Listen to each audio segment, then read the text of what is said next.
Hey there, welcome to Studio 5. Husband and wife singing duo Kenny and Claire Hilliard are here with new music and a powerful testimony. We've got a Studio 5 first look at an inspiring true story of a bond between a heartbroken fisherman and a lost and hurting penguin.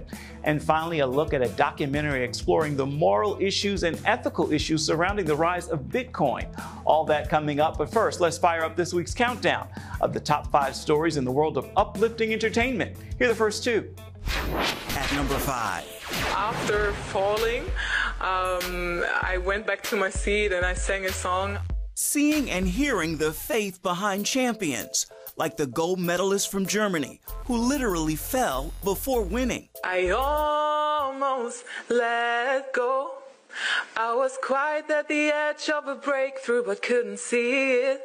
The devil really had me, but Jesus came and grabbed me. He held me close, so I wouldn't let go. America dominated the overall medal count at this year's Olympics, highlighted by historic victories and performances in track and field. One of those amazing highlights, Sydney McLaughlin-Leroney, repeating as Olympic champion in the women's 400-meter hurdles, dominating the race and breaking the world record for the 6th time, winning the 100th U.S. medal as she crossed the finish line, saying thank you, God, after her victory. I credit all that I do to God. He's given me a gift. He's given me a drive to just want to continue to improve upon myself, and I have a platform, and I want to use it to glorify Him. At number 4. You are my son, but I'm giving you 1 month to find a job, or you can find one of your little friends that's going to let you sleep on their couch for free. A sneak peek at the newest film from the Kendrick brothers, with Bible teacher Priscilla Shirer making a return to the big screen, August 23rd. I know that we will see shades of War Room in this film. Tell us who you are this time. Well, I am Cynthia, and you mentioned War Room, and if people recall, if you can believe, War Room was 10 years ago.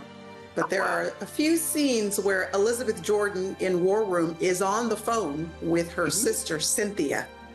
And so in this film, you meet Cynthia, who is a single mother of a young 19-year-old man who's trying to get his life together. That's something right there your father would do. Well, I ain't him.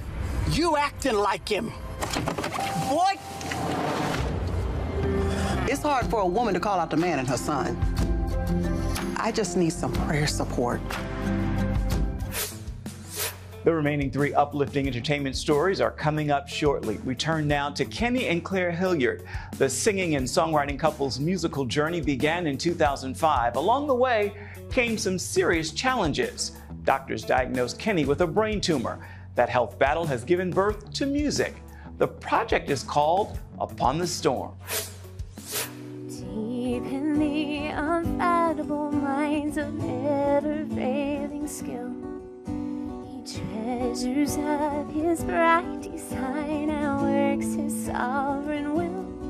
So the title of your new album, Upon the Storm, it resonates with both of you in a really big way. Kenny, tell me more about that. So, before our musical journey started, after a number of health issues, I was diagnosed with a brain tumor.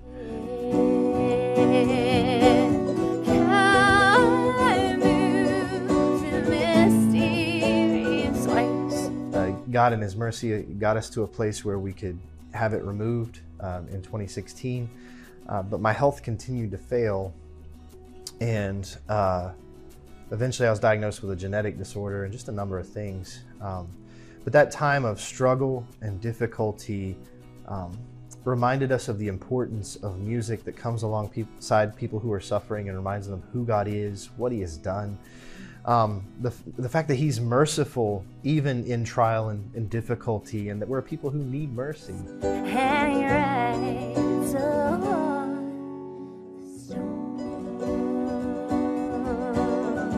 So Claire, as a wife, how were you able to endure throughout this entire process? The Lord, just in hope in Him. He is who He says He is, and He's revealed Himself to us through His Word, and through that, clinging to Christ in the midst of the everyday. What do you think God has taught you both when it comes to pulling through challenges? One, communication. Yeah. Frowning providence, he hides a smiling face. It's hard for me to communicate to Kenny sometimes that what's going on is hard and hurts. He knows that it can be hard on me at times, but we found that it's much better to talk through it and communicate. That's the first thing that comes to my mind. Yeah, I think one thing we had to learn early on is, 1 Corinthians 13, when it talks about love, talks about the importance of thinking the best of one another. And in our sinful proclivities, in our dark times, we naturally go towards thinking the worst of the other person, especially when there's not communication. And so learning, you know what? I need to remember that I've been with this woman for 19 years. I know who she is. She's probably not like I'm wanting to think she is. And just reminding myself of truth and thinking the best until there's reason to think that there's something wrong. Blind unbelief is sure to err. So we mentioned the project is called Upon the Storm. What can people expect when listening? I will say I'm really excited about it. And he will make me. First and foremost, we wanted it to point to the gospel because that is, like I said, what we all need all the time. And especially even, of course, in suffering, to remember Christ and what he's done on our behalf. And so, in a way, we've modeled the album off of that, starting with the first song being God Moves Upon the Storm, who God is.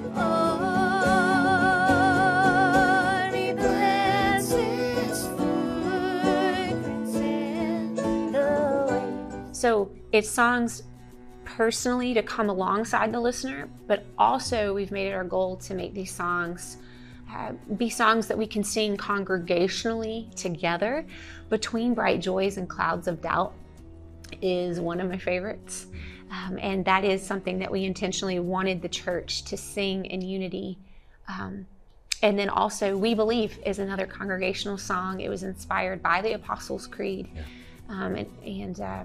Again, hopefully an anthem that the church can sing together. I think our first album was targeted at coming alongside people who were suffering. And with the second one, we wanted to be like, okay, you're suffering, it's difficult. Don't forget that God is merciful and that he loves to show mercy to those who repent, who come to him in their mess, in their struggle, in their difficulty. And so we wanted to kind of carry you from there into this. And it's beautiful doing it congregationally. The Lord calls us to sing together because I know this guy's struggle. I know what he's dealing with, and to hear him singing the gospel, I need that.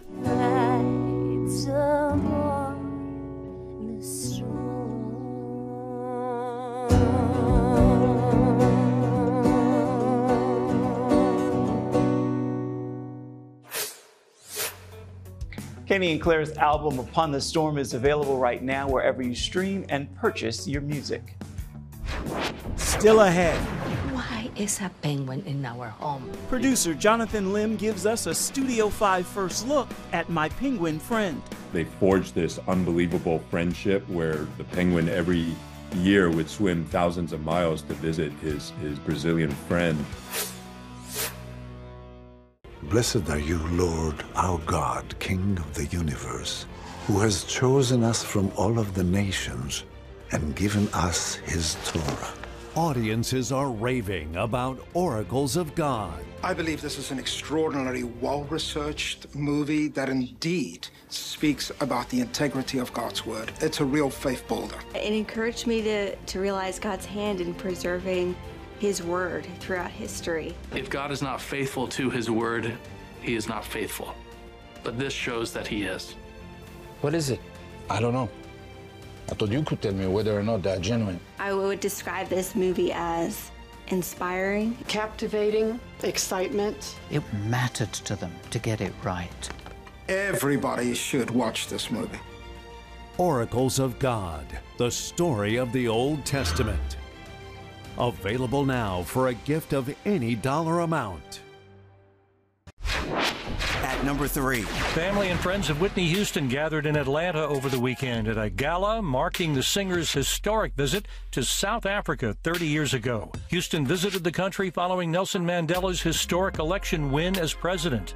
She became the first major recording artist to perform in the newly unified post-apartheid nation.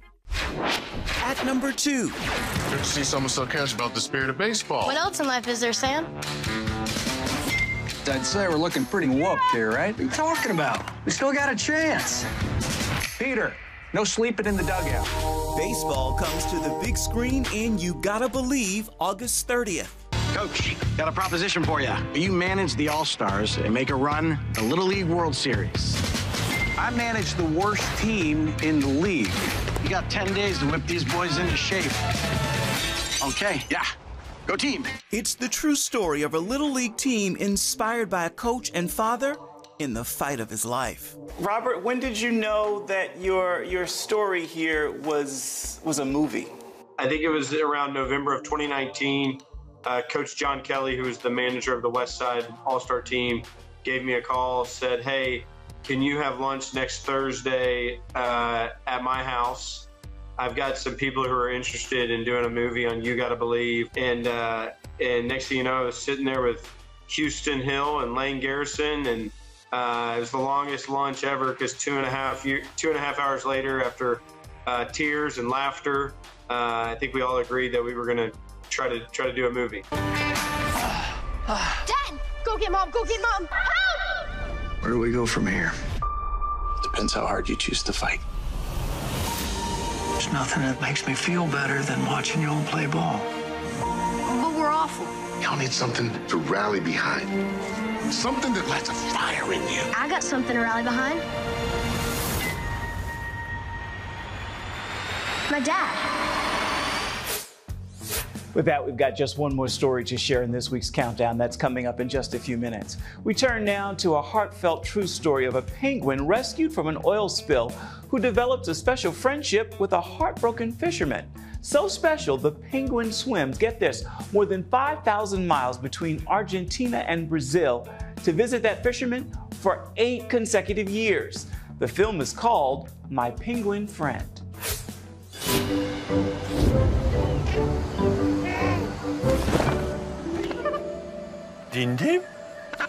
It's actually a film about two souls that come together to help each other. A soul of a fisherman and a soul of a penguin. It's a penguin. Nice to meet you, Ding Ding. Ding Dim. Ding Dim? So how do you come to My Penguin Friend? What happened based on a true story? What happened? The essence of the story, which was about this Brazilian fisherman that nursed this Argentinian penguin back to health, and then they forged this unbelievable friendship where the penguin every year would swim thousands of miles to visit his Brazilian friend for 8 years straight. That was the true story and the essence around which it inspired this script. Din Dim comes and goes as he pleases. As he pleases. We wanted to tell a story that was very meaningful, but inspired by this true story that went viral on social media in 2016, 2017. Sure. It's okay.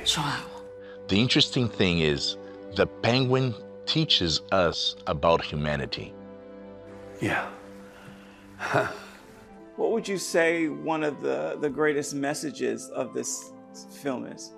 I think this film really shows how love, kindness, and friendship have the power to transform this broken family. And by extension, if we see more of that in this world, it has the power to transform the world. And so we know the power of love through our faith. And really, I think there's a higher message also of stewardship. I think we're called to be wise stewards of the planet we live in, as well as of each other and its inhabitants. And so I think this story embodies a lot of that message.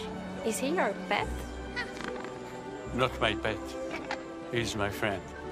He chooses to be with y'all. With us. He chooses to be with us. And in the movie, he also suffers an unimaginable loss as well.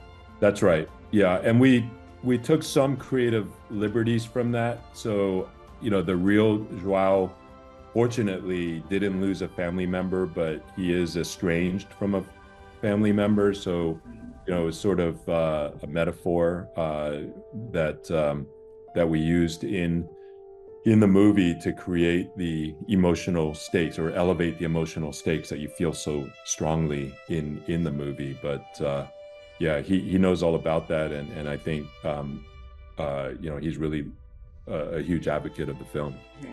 With this work being a calling to you, what's your hope for the film when people are seeing it? What are you hoping they take away? Well, it's really that. I think, you know, if the mission is to revitalize people, planet, and perspective, really hope that people can go in there. First of all, that it can be a community building process where people can go to the theater and have a shared experience with family, friends, loved ones, and then just have a renewed sense of awe and wonder at the beautiful world that we live in, as well as its inhabitants, and just see the power of love, kindness, and friendship to change the world, because we really need more of that. All the time when I see the penguins, I want to cry sometimes, to be with these animals, these special animals. It's something very beautiful to see. It's almost like a soul connecting to another soul. My Penguin Friend is available right now in theaters nationwide. We need to take a break, but as we do, it's time to share this week's story in pictures. Here's your Studio 5 snapshot. We head to London, where I paid a visit in recent weeks and had the honor of catching up with photographer and friend of Studio 5, Gary Thomas Kaipa. Gary is a celebrity photographer, and courtesy of Kennedy Street, he captured and shared images of music legend Gladys Knight at London's Royal Albert Hall. He also landed images of music maker Cyndi Lauper. In celebration of my visit, Gary captured a few photos of me and even connected me to British author, attorney, and quiz show master Sean Wallace. We'll be sharing his story in the future. But for now, these images are this week's Studio 5 snapshot. Coming up, you can be anywhere in the world and there's an ability to transfer it or use it. That's a huge advantage. A documentary takes a rare look at the moral and ethical issues surrounding money. We asked the question, what's Bitcoin? And we got 60 different answers, right? We dive into God Bless Bitcoin next. As the world watches from the outside, it's a big diplomatic tug-of-war here in the Middle East. Go inside the story with Jerusalem Dateline. Israeli archaeologists are talking about a discovery that could change the thinking about the Temple Mount. Join CBN Jerusalem Bureau Chief Chris Mitchell and get the biblical perspective on the events shaping the world. What starts in Israel then ends up going to other places. Watch Jerusalem Dateline, Tuesday night at 8 on the CBN News Channel. Hi, I'm John Stolnis, host of the CBN News podcast, DC Debrief.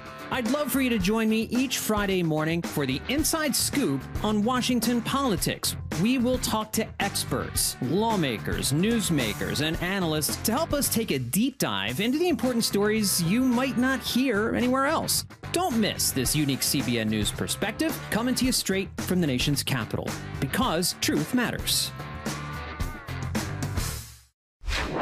At number 1. I will be frank with you that as a citizen, I would not like to see any political party outlawed on the basis of its ideology, because I still believe, Mr. Chairman, that democracy can handle it. You could say Dennis Quaid becomes Ronald Reagan when Reagan hits theaters August 30th, and Studio 5 has an up-close exclusive.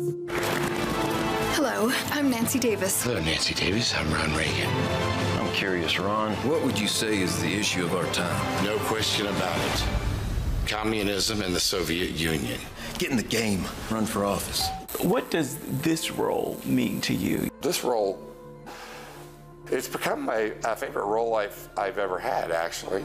Reagan was a hero of mine. I voted for him twice, and yeah, he was like everybody's dad. It's you! I'm running for governor, and I would like your vote. I forgot your name. Do his initials help? RR? Honey, Roy Rogers is here! And he's running for governor! And that's going to wrap this week's countdown. Welcome back to Studio 5. We're back with God Bless Bitcoin, a documentary with an extensive look at the moral and ethical issues surrounding money and Bitcoin. The dollar will dramatically lose its purchasing power. The more they print, the more it gets diluted. Who it's good for is the people at the tippy top. Because in order to keep the system going, they have to keep printing money. The two of us wanted to look at what made a more ethical and moral form of money. And Bitcoin is that tool that allows us to beat the money printer. Bitcoin is powerful in a way that is money that does not discriminate. Bitcoin is built by the people for the people. So we went back to the sacred texts and we realized that there is a better way to conduct exchange, one that values and holds the value of the talents that God has given to us in exchange for the talents that other people have got, that God has given to them. Government fiat currency is not just money. It steals from the poor and gives it to the rich. If you don't have the choice of how you spend or save your money, you don't live in a free society. If you have cell phones and smartphone, you can have your bank with you everywhere. You can be anywhere in the world and there's an ability to transfer it or use it. That's a huge advantage. And that's why I think that the magic of the Bitcoin is. And so we hired an Emmy-nominated filmmaker to help us with our movie project, and this is the outcome. And so if you watch the movie, this is the story. This is what was in my head and in my heart. And I just wanted to get it out there. Bitcoin economically arms everybody. Bitcoin is a means to fight tyranny, to fight corruption. A central bank can be a place of great mischief.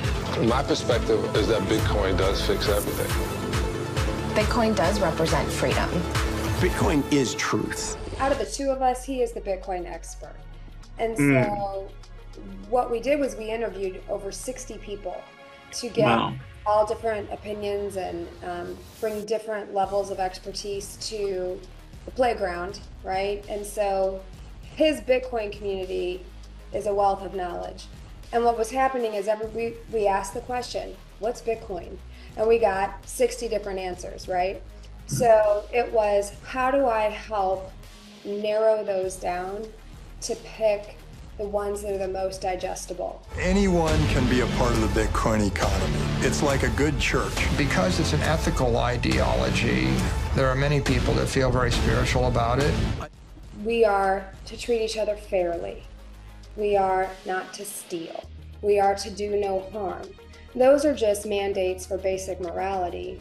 But because our money doesn't include those anymore, we aren't able to interact that way. I think that Bitcoin has those characteristics to be not just the most Islamic form of money, but the most Jewish and the most Christian form of money as well. Bitcoin is just another step in the technological development of how we can serve God better.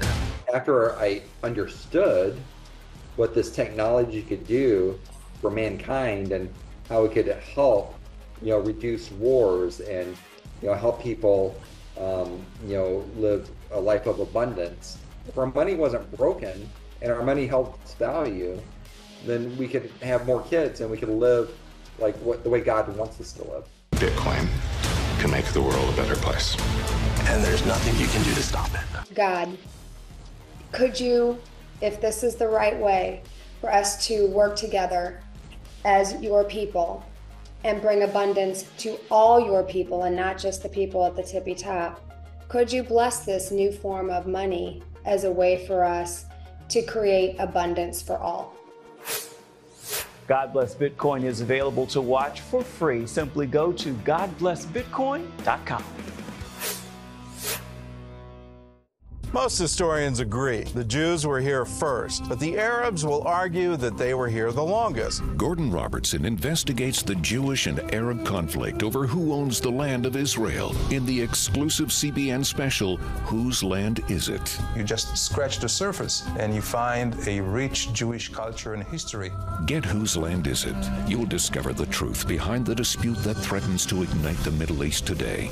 Who are the Palestinians and what are their claims to the land of Israel? Call now or go to cbn.com/whoseland to get your copy of the exclusive CBN special, Whose Land Is It? For a gift of any dollar amount.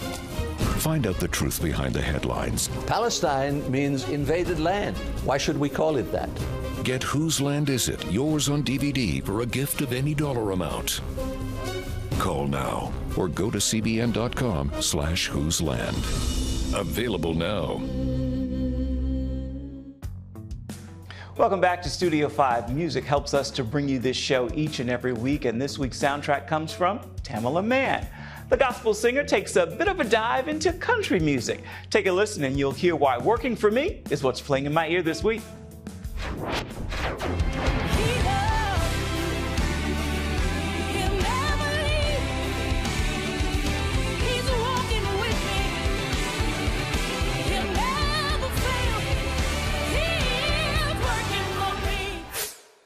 On that musical note, we are just about out of time for this week's edition of Studio 5, so let's take a quick look at what we have in store for next week's rundown. There's nothing a retired governor can do, but a president, now he can do a thing or two. It's a Studio 5 exclusive preview of the long-awaited film, Reagan. As a citizen, I would not like to see any political party outlawed on the basis of its ideology. Dennis Quaid takes us inside his personal journey to becoming President Ronald Reagan. Tell me about finding the voice, because Reagan had such a distinctive voice, and I can imagine that had to have been weighing on your mind. In earlier life, he had his voice was very much higher. It was way up here, and it wasn't until about the time that he was president that it comes down to where you slow down and you talk slower. Quaid, other cast members, and the screenwriter join us from Music City. Well, if you think that got their undies in a wad, you just wait. Hey, be sure and join us for that story and so much more come next week. As for this week, we've got time for just one more thing. We want to give that to Kenny and Claire Hilliard. They've got this week's final word. What's your advice to people who are faced with trials and challenges right now? Don't base your faith in your circumstance. But to cling to Jesus, and when you feel like you don't have faith, to trust the Lord and that He is indeed faithful and He holds on to you. He hasn't left you. Just cling to Jesus. That's a great final word for this edition of Studio 5 and this week's look at uplifting entertainment. Until next time, make time to uplift someone around you, and then please come on back. See where Studio 5 takes you next week. Bye-bye. Thank you for watching.